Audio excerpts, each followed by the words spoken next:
No. That, with the 12 seconds of footage that they showed us and that unveiling, it's tough to argue that.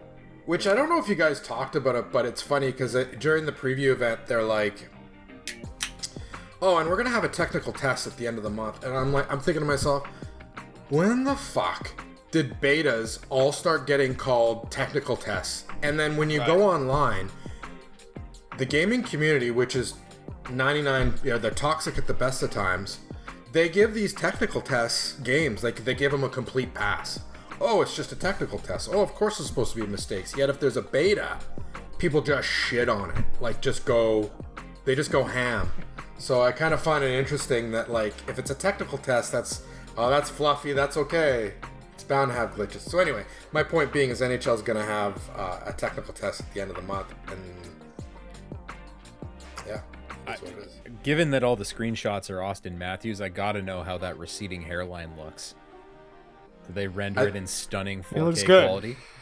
It does. It looks good. I mean, it probably looks a little too good, to be honest. Well, it looks like there's going to be there's a cover with him wearing his helmet, and then there's another cover with him in sort of, in real life wearing his hat backwards. It looks like he's like taping a stick or something like that. But from the back, he still looks like a fucking rat. Yeah.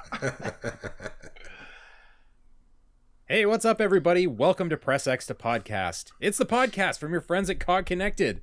And today, of all days, we've got a funny face on this podcast. You've got me. Hey, I'm here all the time. Yeah, it's funny. I'm Paul. I'm the host. But James is indisposed this week, so we've got a sub.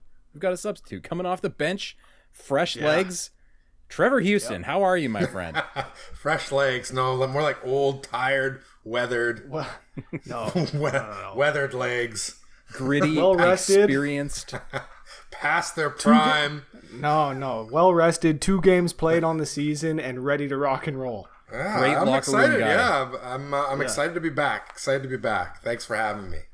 Of course. And as always, Rhett, how are you, my friend? Yeah, still looking like Yokozuna. One of these days you'll see my mean mug again, I promise. I gotta get like a static image of you. Looking looking contemplative, maybe. Right? Nice. Like how we used to have like the dogo for Patrick. Like we just have that funny dog, and every time I see that dog now, I think of Patrick. It's just weird I'll thing. send you a series of images and you'll just paste them in depending on what I'm saying. Concerned face, inquisitive face, upset face. Okay. As long as I can really easily tell them apart, that's gonna work just fine. Oh yeah, don't worry, you'll know. You'll know. Or alternatively, we get enough images of you, we could just deep fake it. Ooh, nice. It is possible. Hey, the tech is there these days, man. It's scary how good the deep fakes are these days. It's scary. Like, can you even tell? Maybe not. Anyways, video games. No deep fakes in video games. Unless you're talking about sports. It's kind of the weird uncanny valley of real life, isn't it? Yes. And I know you two guys have been playing the field, playing all the sports this week. I know Madden is on the go, and Rhett and Trev, you checked out NHL this week. Yeah, we got invited to the NHL. I guess it's 22, right? Did I get them all mixed up? NHL 22 reveal last week, where we didn't get to see a heck of a lot of gameplay.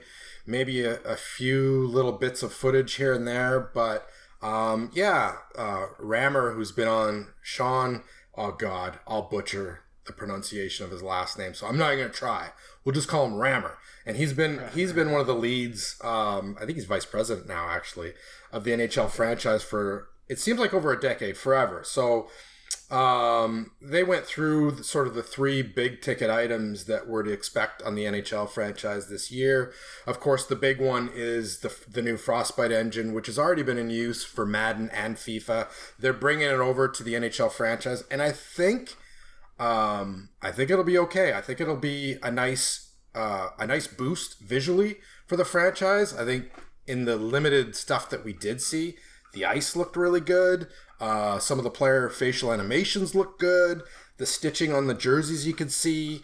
Yeah, I mean, I'm cautiously optimistic that it will be, at the very least, better than the game we saw last year, which was one of the lowest. I think, Rhett, and you can speak to this, you gave last year's NHL game one of the lowest scores we've ever given EA Sports NHL franchise. So, yeah, so deserved it.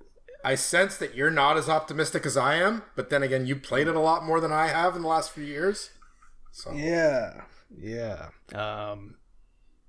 Last year, it scored so poorly because the game just felt like it was regression. You know, they moved the series forward with 20, and then I don't want to say they took a step back, but they just didn't do anything. They didn't take any sort of step at all.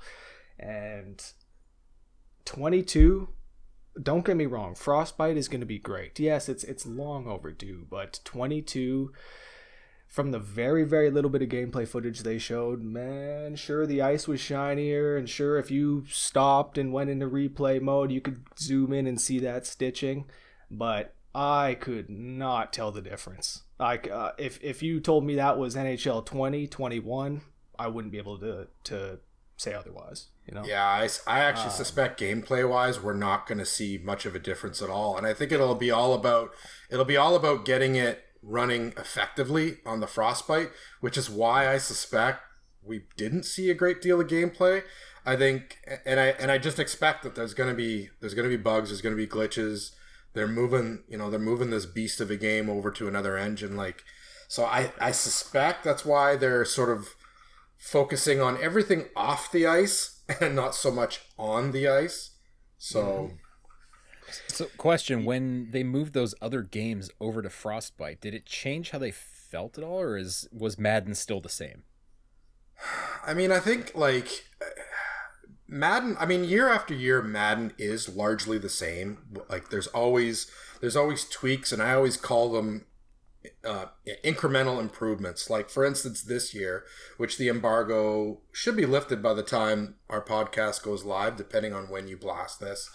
But, and I could definitely talk about it now, seeing as this is probably coming out in the future, so I don't have to worry about that kind of stuff.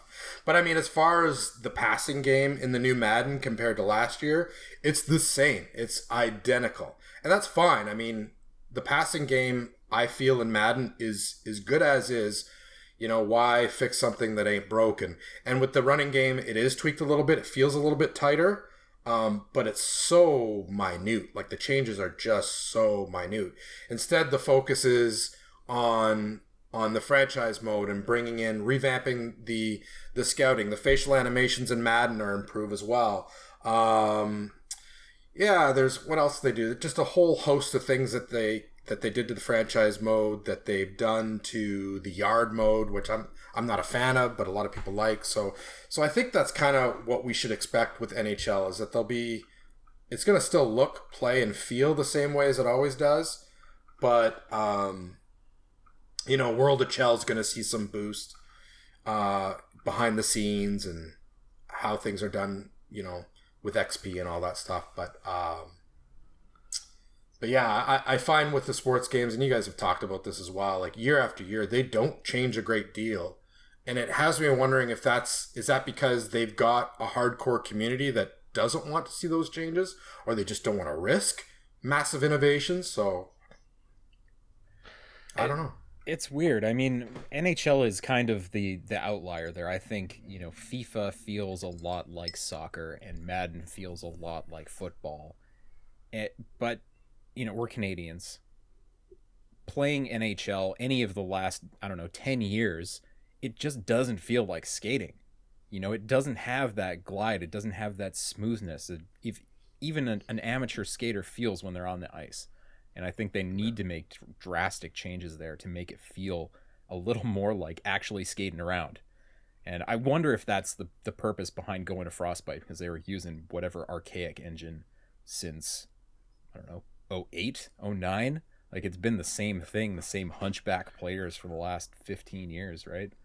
So yeah, it's tough because you can't make these games like a true sim because nobody wants to play through a 3-hour sort of marathon, and some of the aspects of FIFA especially are just really slow and boring. So I understand that they there's a line where they have to make it fun and arcadey yet sim at the same time.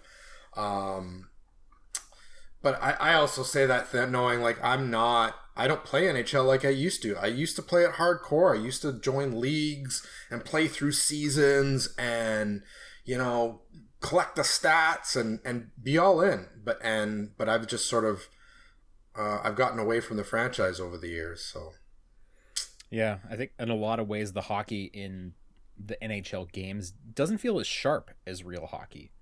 If you wind up behind your own net as Connor McDavid and get going north to south at max speed, you should feel like you're absolutely flying, because that's how it looks in real life. That's even how it looks on TV. And in the game, it just feels, like he's treading through molasses, and passes are so slow.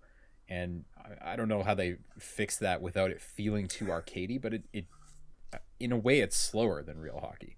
Well, they are bringing in X factors.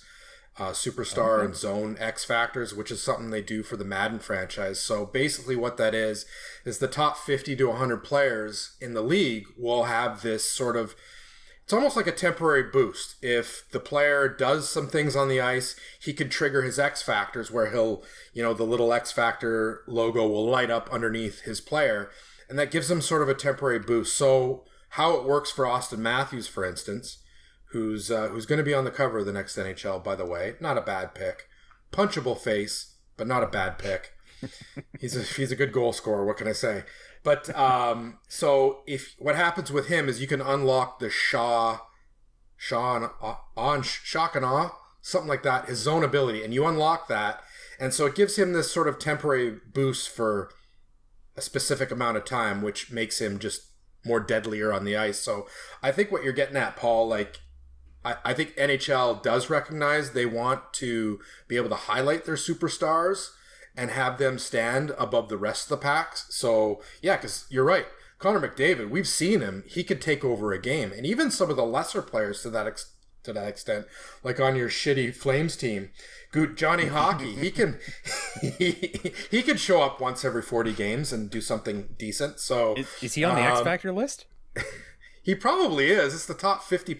Well, I think the top 50 players get those zone abilities, which those are like the real cream of the crop abilities. Mm-hmm. And then there's like another 100 players that unlock superstar abilities, which are, I guess, not as intense as the zone abilities. I don't know. I'm probably fucking that right up.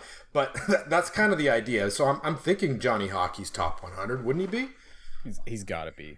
He's got to be. Over the last 5 seasons, he's probably top 3 or 4 in left-winger points.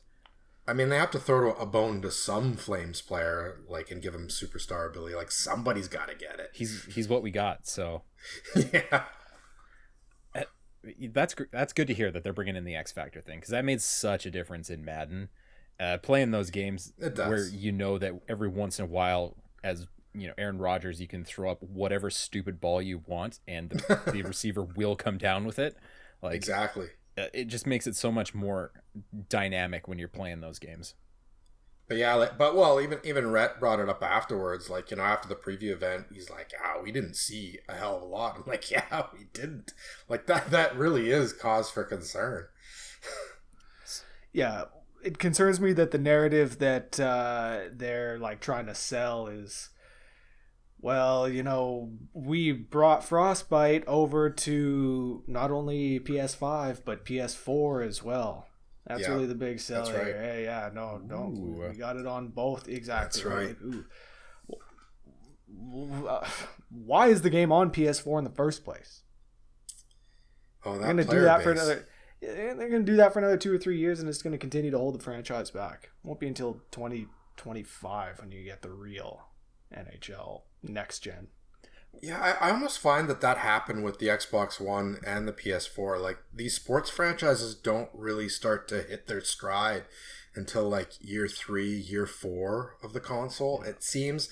I don't know. I'd have to go back and look at, just maybe go look at some of those old review scores. But I do know that it did take some time for it to really get rocking on the newer consoles. And I think it's just, the devs need more time on the hardware, perhaps.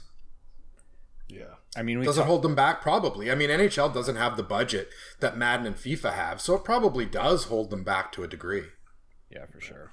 We've talked about this before, but I think the way all these games need to go is turn it into a platform.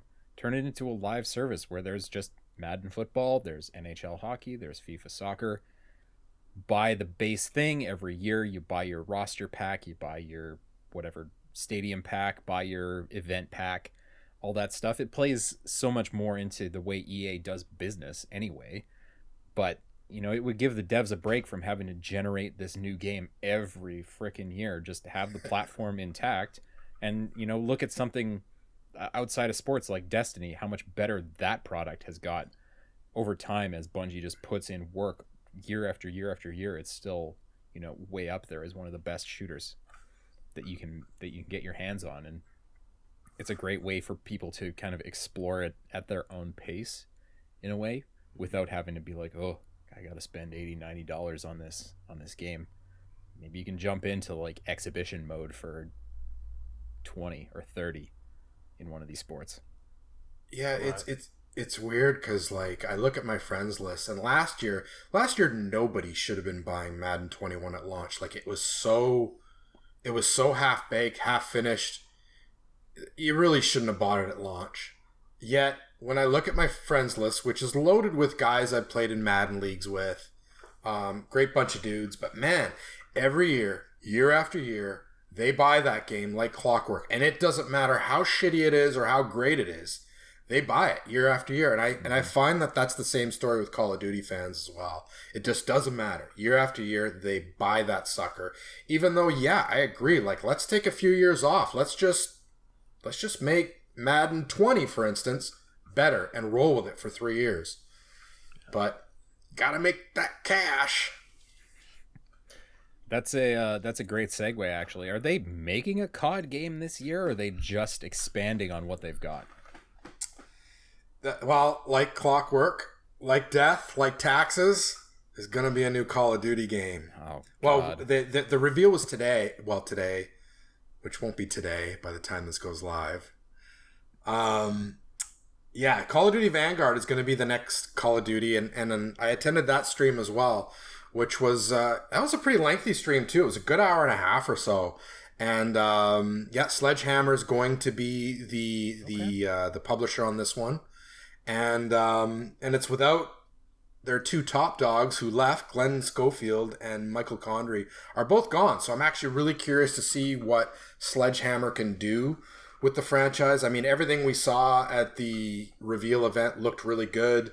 There's going to be a single player mode. It's going to take place in World War II. I know, shocker. It's going to be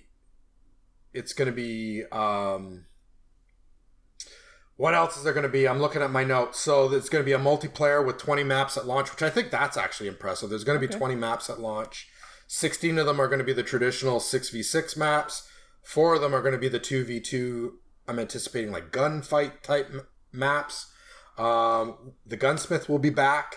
There'll be a lot of reactive environments. We saw that during the demo with walls exploding, bookshelves just going, just imploding. There's going to be a lot of reactive environments, new ways to play, and Sledgehammer's answer to a fire team mode is going to be called Champion Hill mode, which is sort of this 8-team tournament style of sorts where the last team standing wins. Zombies is going to be back, and Treyarch is working on that to implement that into the game, which I find that's interesting that Treyarch and Sledgehammer are both sort of doing almost a crossover of sorts where both of them are going to have this on the game. Also, Warzone will be back with a new map. And I also have here in my notes is that it's going to make use of the PS5's DualSense haptic feedback on the controller. So I'm assuming that's the single player that's going to make use of that. But yeah, I mean, it's going to be your classic Call of Duty. It's going to have a single player experience. It's going to have multiplayer. It's going to have battle royale. It'll have zombies, and then of course this champion hill mode, which is kind of like that fire team mode in Cold War. So yeah, so you'll get there's a lot to sink your teeth into if you're a Call of Duty fan, and I'm sure everybody that buys this year's Call of Duty will be back again buying the next Call of Duty, and the seasons passes. Oh God, and all that jazz.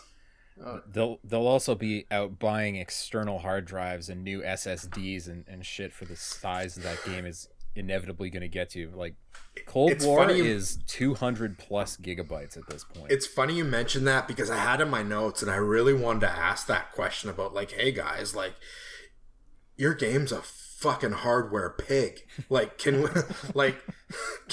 you guys do something? Like why is this the case? Like I get it, you pack a lot of content into these games, I get that, but honest to God, 200 gigs, like that's just insane. Yeah, like orders of magnitude bigger than anything else out there, and it looks good, right? But it doesn't look that good. There's not that much going on in any one of those games, even across those modes, for it to be that big. Yeah. What can I say? I don't kind of understand why that's the case, but there's no doubt that this thing's going to be a behemoth as well. Yeah, absolutely. Yeah, I was wondering about that, like, given that we hadn't heard about it until, like, right now. Like, are they even going to have one? Do they have anything in the hopper? I mean, of course, they've got to have something, right? They've got to have Call of Duty. But absolutely. I was wondering. Yeah, they're probably waiting for a lot of the Blizzard / Activision stuff to die down, which you guys got into last time. Yeah, they're probably waiting for a little of that heat to die off. But yeah, because this is later than usual. We usually find out about the next Call of Duty right around E3. It's usually May, June that we find out. So to wait until August, mid-August, is yeah, that's unusual. It's very unusual. Well, it remains to be seen whether or not you will be like storming the beaches again in World War II. But I mean, it seems like a lock. You gotta have that. You gotta have one of those. Yeah, there probably will be where it's just like chaotic fire and you die like 47 times just trying to get up the hill. But the stuff that we saw, you were like you're a paratrooper and you're gliding down and you're navigating past these exploding planes. Like, you know how it is. You're jumping from big set piece to set piece and it's chaotic and it's gruesome. Like you see your buddy get shanked in the neck with a knife and it's particularly gruesome. But hey, that's Call of Duty. So a lot of the stuff that we've seen in other Call of Duties that people react to, it'll be back. It'll be back. Like clockwork, man. Like clockwork. And yeah, Rhett, I know that you've been, well, maybe you haven't been, because I just gave you this code this morning. But have you touched that thing yet? No, not yet. Okay. But we'll save that one. Very much looking forward to it. Yeah, Ghost of Tsushima, by the way, the director. So what do you get with this one? Like, what's all the hoopla about? Yeah, so they completely remastered, redid the main game for PS5 natively, so it's 4K, 60 frames, all the way through. I know they added a bunch of additional features as well, like quality of life features. If you turn on the Japanese voice acting now, the lip sync is there, things like that. They tidied all that up, and in additional content, they've got another island that you can go and visit and explore, which I'm very excited to do. Nice. Yeah. So super pumped for that. I think there's some new multiplayer content too. Correct. Not something that I've touched all that much, but I know you're deeply into that, Rhett. Yeah, I really have gotten into it. I would love somebody to come join me, because it's tough to play missions designed for 4 people with just one. I believe in you, though. I believe in you. You got the skill. Maybe I should rephrase that. It's not tough. It's impossible to do missions designed for 4 people with 1. That's fair. That's fair. Yeah. Well, I'll definitely need to do that after the game I've been playing, which I have, spoiler alert, not been enjoying.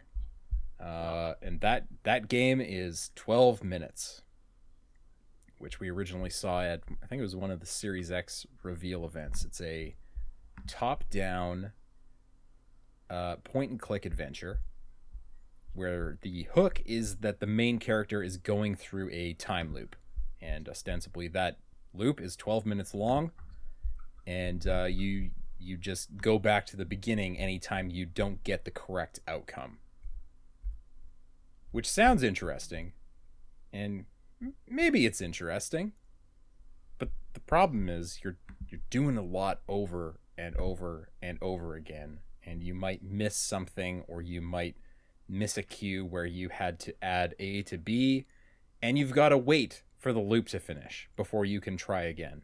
And it's been really frustrating to go through a lot of these scenarios and just kind of bang your head against the wall, because it's very much that traditional point and click adventure. You've got to add these 2 items together to press forward, or you've got to figure out the right thing to do. But instead of doing that in kind of a sandbox like you would in a normal point and click, you're always in the same location, so it's all time based.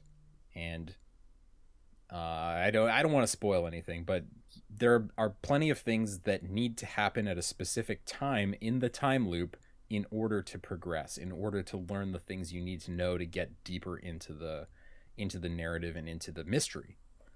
And the mystery is relatively interesting, but it's a slog. Going back to the beginning all the time. It's I think some people will really like it, but it is not for me. It is not my jam. Yeah, I feel like that's one of them where I'd have, like, the YouTube in the background with how to get past certain things. I feel like that's one where I'd be constantly looking up hints and tips and tricks and how to get past this and that.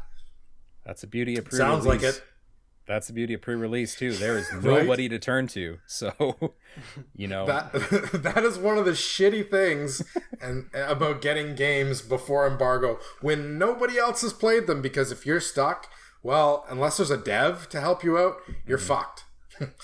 Yeah, there's been a lot of loops where I've been like, well, what if I don't talk to anyone? What if I just go in the bathroom and lock the door and wait 12 minutes? What happens? Interesting.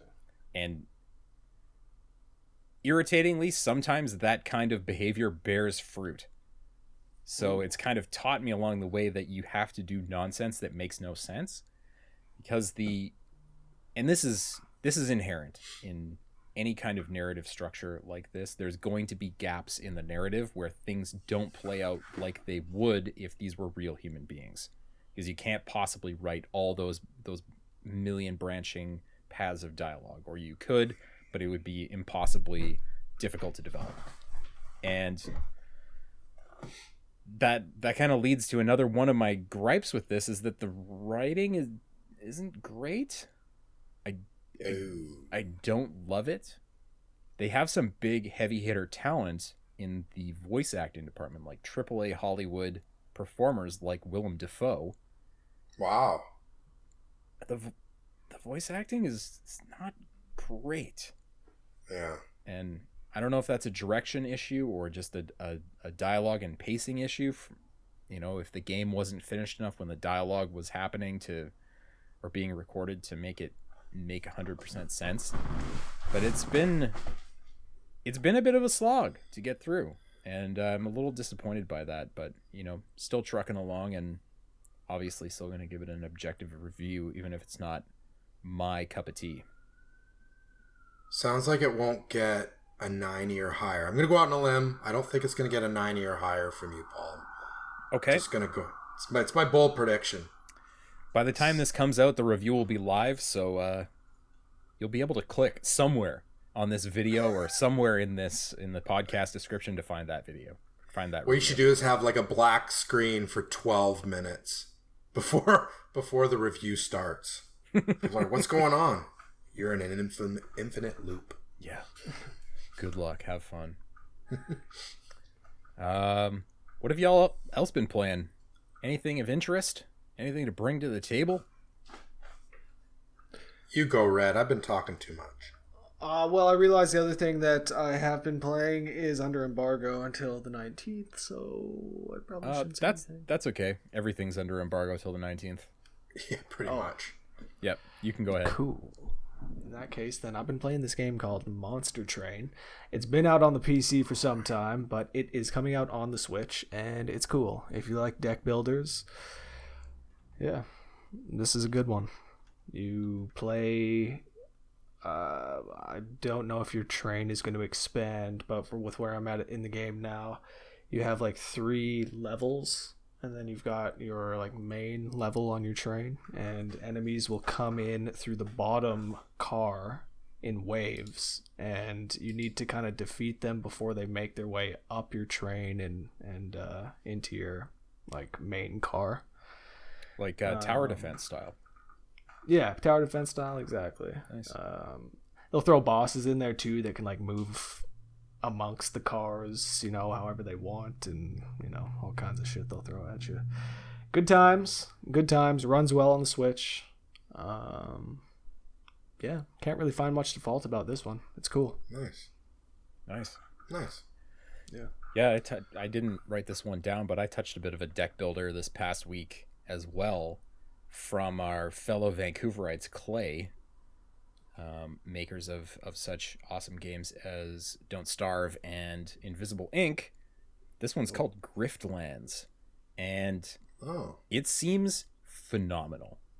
It's a deck building, kind of narrative focused, run based game where you're using cards in 2 different ways. In one sense, you have actual battles where you use cards to go through battles, and you also play cards to negotiate with other characters. So, for example, one run I was doing, I had a mission to convince someone to leave their job.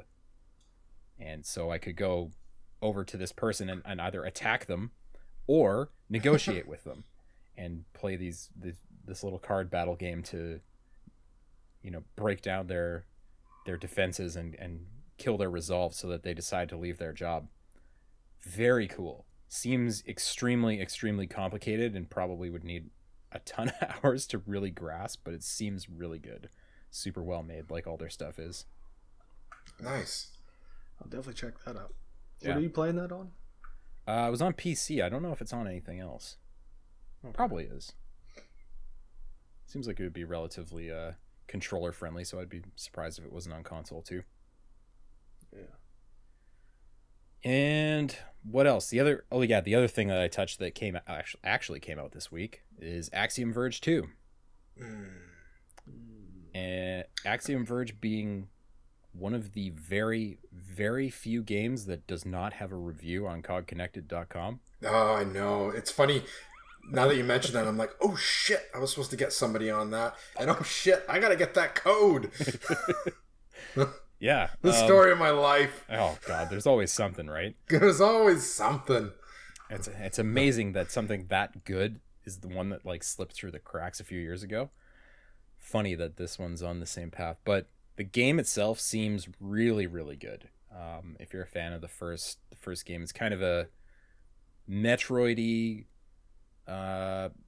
Metroid-y thing, 8-bit, 16-bit style pixel graphics, and the hook is always that there are ways to glitch the world, and that's how you how the world becomes more interesting than it should be, and this seems to be very much the same vein. Oh, that sounds pretty cool. Yeah, it's really good, awesome music, and yeah, only a couple hours into it, but it seems very, very solid. Would recommend. Nice. Anything else? Trev, you've just been like eyeball deep in emails, so you probably haven't played like anything. No, mainly this weekend was Madden, a lot of Madden, as I'm starting to put the review together, and it's better than last year. Like and I think I mentioned it already at the top. At launch last year, Madden was it was terrible.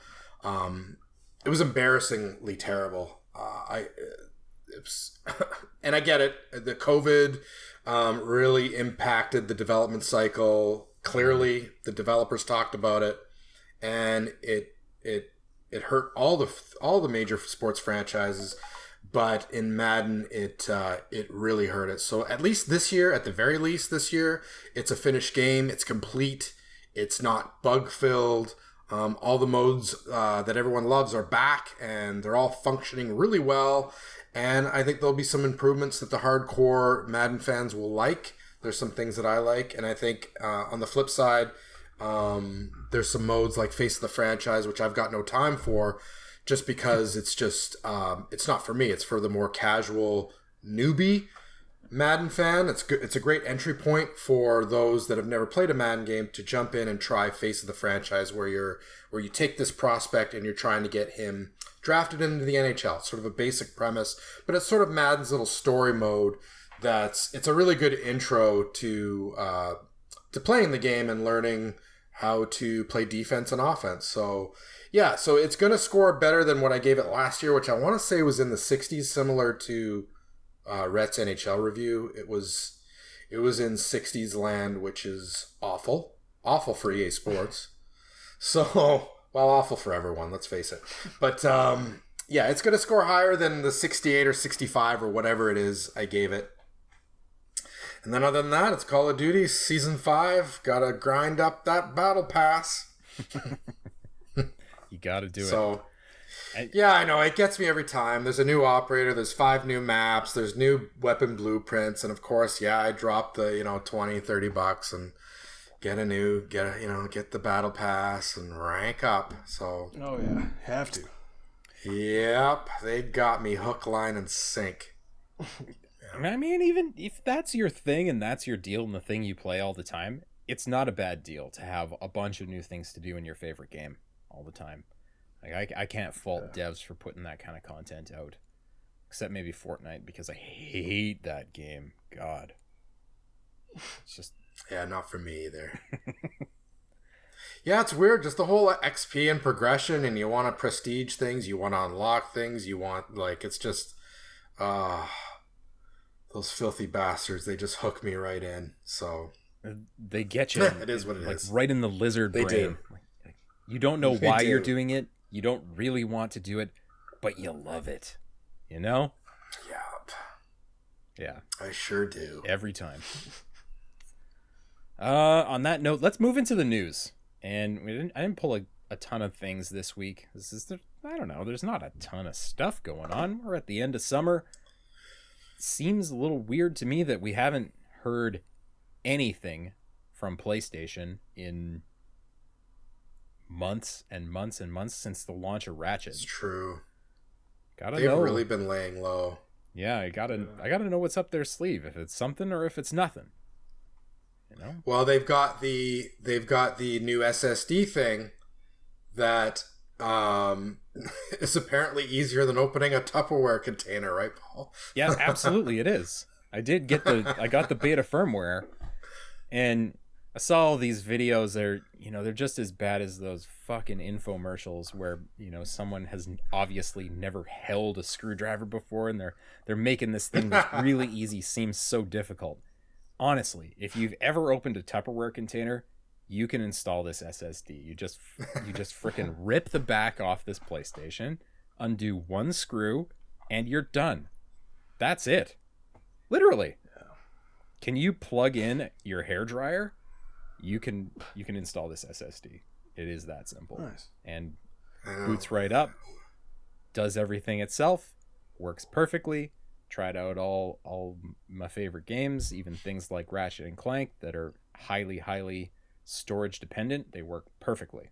There's literally no difference between that and the internal storage, so the time they spent getting this right seems to be well worth it. And I would say shame on you to anyone who's given them a hard time about using a standardized format, because I remember the days of the PlayStation Vita when you had to buy some proprietary Sony bullshit or they had proprietary plugs on everything. Yep. They listened to you, and now you're giving them a hard time. That's ridiculous. Microsoft is in the wrong this generation for using a non-standard piece of hardware, because the PlayStation side will have the advantage as prices continue to come down.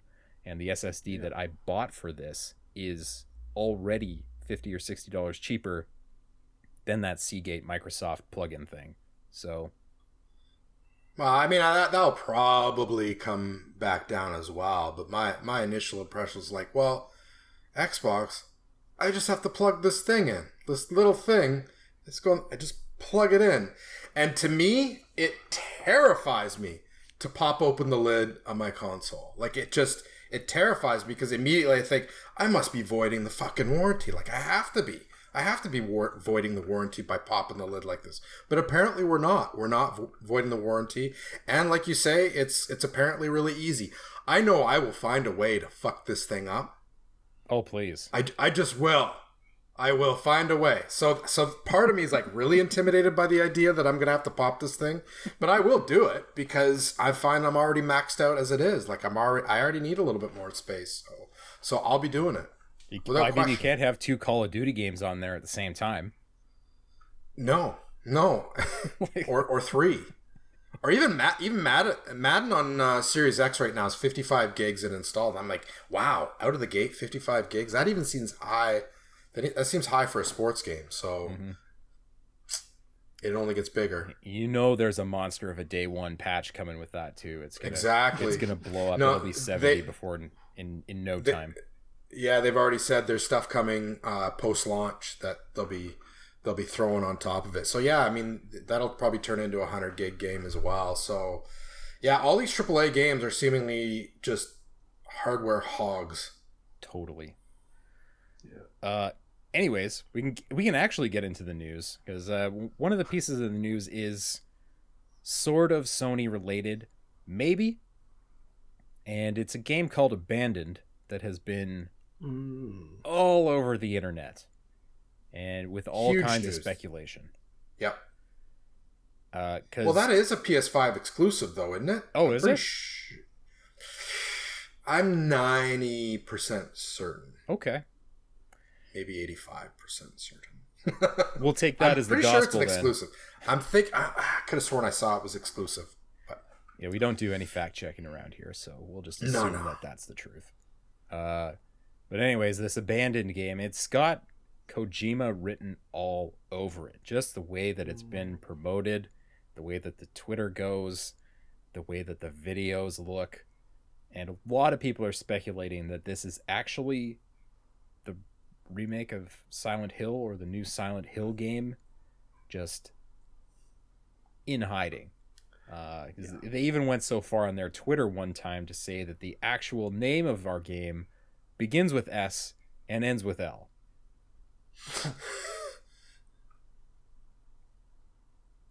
I don't know if it's true or not, but it seems like it's in the right genre. It's in the right kind of environment. Could this be a Silent Hill game? Maybe. It could also just be that these people making this game are trying to piggyback on that fame and that kind of auteur nature that Kojima has. But I don't know. Whatever they got going on, I'm interested. I think any kind of Kojima survival horror, I think people are thirsty for. They'll be all over it. So, and I'd be all over it, no question. They apparently just came out with a PS5 app that's like 5 or 6 gigs and has nothing in it.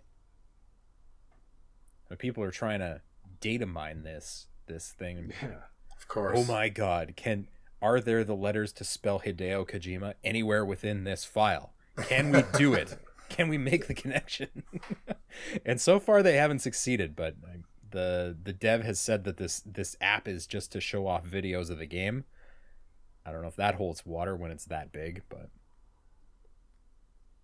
we'll see. I'd play another Kojima game. And we haven't really seen much of it at all. Like, there's no release window. We haven't really seen.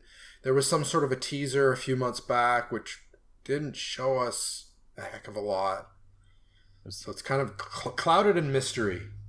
There's a lot of shots of forests in winter. Right. Sounds like a good spooky place for a game. But remains to be seen. Anyways, the internet is abuzz about this thing. They sure are. Yeah. They sure are. Rhett, I know you got some thoughts about Kojima. Yeah, it's actually Metal Gear Solid 6. We all know. Okay, and when in the saga would that actually take place? This one, it's a new part of the storyline. Snake is 95 years old. It's his grandchild. No. You play as Snake or the grandchild? A little bit of both. Obviously. You can't... Kojima made that mistake once with not letting the player play as Snake, and he's not going to do it again. So even if you have to play as him in the wheelchair, that will have to be what happens. Can you imagine how refined Kojima's wheelchair mechanics would be? Oh man, it would be. You'd have to incredible. roll the sticks around to roll the wheels. Seriously, it would be incredible. Maybe he would make some sort of wheelchair peripheral that you actually plug into the system. And, it's. I'm on board. I think just let me know when. Oh, all in. Seriously. But in all seriousness, yeah, like you have to imagine that even if it's not Silent Hill. And let's say even if this isn't necessarily a Hideo Kojima game, I have to imagine that Hideo Kojima is working on or has some sort of horror game in the works. He's cooking something up. Him and Guillermo, they're going to get together and they're going to do it. And yeah, this is probably it. I hope it is. I really do. I have heard some rumblings out there on the internet that Kojima might be working on a Microsoft exclusive game. Oh, wow. That they rolled the cash truck back and just dumped it off over at Kojima Productions. Mm-hmm. I'd like to see that. Yeah, that'd be cool. And look at Hideo Kojima's Twitter. He always tweets suspicious sort of stuff, where it's like he'll post a picture of him just working at his desk, but you need to make sure that you get that image in 4K and you blow it up and you look at everything on that desk, because he'll have some little hidden character somewhere. Yeah, they give something away. So that's a fun follow on Twitter for sure. And we're talking about a guy that once completely bandaged his face at E3. Yeah. Like, I rest my case.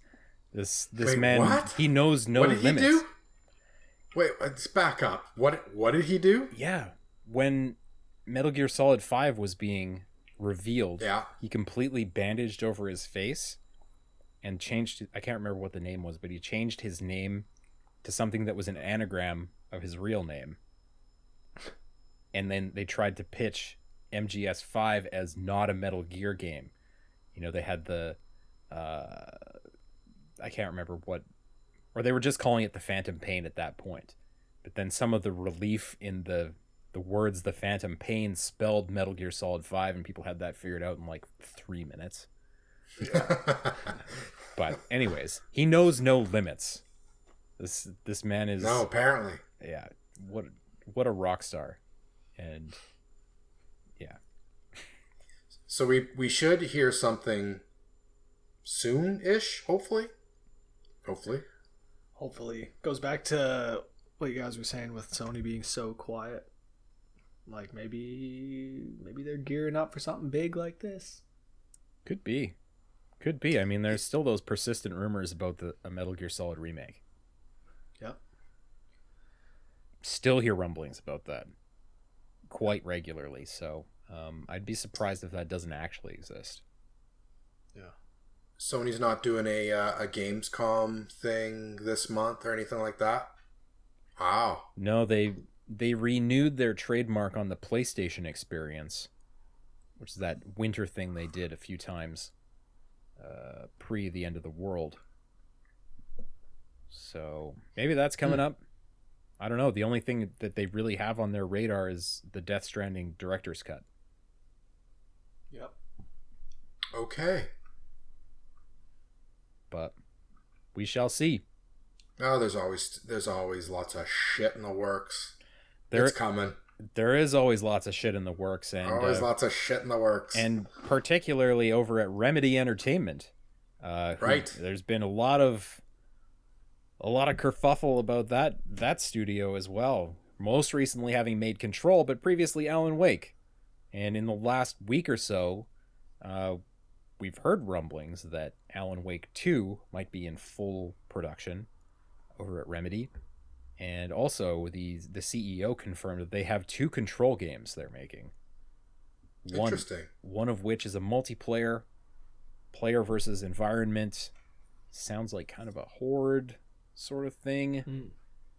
And the other being a big budget Control game. Sequel? Yeah. But my gut tells me that Alan Wake 2 and the Control sequel are the same game. Oh, man. I have no doubt about it that there's going to be a big Alan Wake chunk of that game. Or I love your prediction. Yes, it will be the same game. They've obviously melded the 2 universes, the 2 worlds, and it would be really surprising if they made a game that wasn't, the continuation of this story. Control and Alan Wake. Man, that Alan Wake DLC was cool in Control. Yeah, it was so good. And even in the main game, they had a lot of little hints about the connection of the 2 universes and how closely related they were. Sky's the limit for that franchise. Oh yeah, people have been asking for an Alan Wake sequel forever. Yeah. Since the first one came out. I know I have. What's that, like 2006, 2007? Isn't that like I think isn't it an OG Xbox game? Like, it's not even 360, isn't it? Like, is that a 360 game? 360? 360 game. But it was early on, 2007, yeah. Yeah, we're long overdue. It actually came out in 2010. 10? Really? Yep. Damn. Still, we're overdue. Absolutely. And really very few studios tell a story like Remedy does, especially with the new technology that they were using in Control. Man, even those tiny little interactions really hit home just because of how lifelike the interactions are. Not that the character models are outlandishly beautiful or anything like that, but it feels really natural every time you're in a conversation with someone in that game, and obviously the gameplay is pretty phenomenal as well. So, well, that'll be good news. That'll be good news if that is indeed what we see. Truly. Yeah, that's all the news I pulled. There's really not that much going on, but I wanted to open the floor. Like, how are you guys? How have you been?